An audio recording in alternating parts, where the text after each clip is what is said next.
Sa kanya na yung mga unan na yun. Mahalo. Yan o, pag hiniram mo. Pahinga nga ng isang unan, anak. Anak, pahiram nga si Barney. O, tingnan mo ito yung unan na to. Sa kanya dito. Pag hinigaan ka, magagalit ka.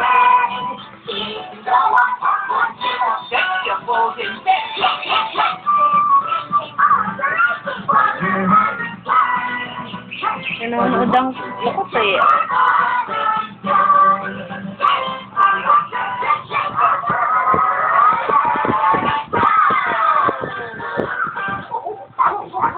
Tingnan mo nga. Wala oh. Wawa naman si Mimi. Wala namang unan. It's good. See, now we're always going in the city of ways. I'll just put this butter in the fridge. And then I'll take care of the chores. Kahatakan sa iyo yung pagtulog para kuhan. Wala na natirang unan sa akin at sa kanya pala. Everyone, you all have fun. Ayan no, si Lancho, hindi mo lang magpahiram ng unan no. Sobra naman no. Lance, pahiram naman si Mimi ng unan. Tingnan mo, ay nasa kanila lahat ng unan no. Pahiram nga anak, pahiram.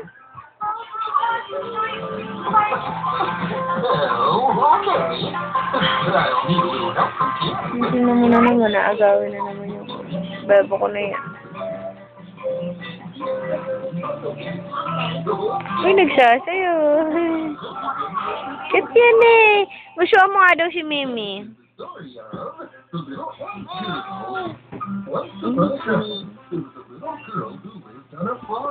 But she wants to do her chores. Chores are work, and I don't like to work. Kinuha na naman. Chubla naman. Ang damot naman ang bunsoy ko. To the market. But she just wanted to play games and think. Tingnan mo sa kanya na Barney. Anak. Anak, pahiram na isa. Pahiram na isa? Pahiram nga anak na isa? Don't tell anyone. They must have swear to my friend's friend. Where's your big tummy, anak? Where's your big tummy? Bye-bye. Bye-bye ka na kay tatay. Bye-bye. Gwapo yung bunso na yun.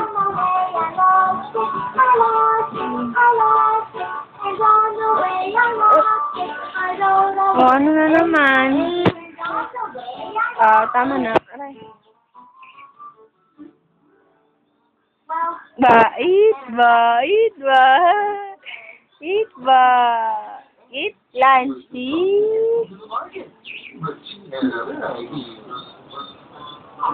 What if I kept these eggs and raised them up to be chickens?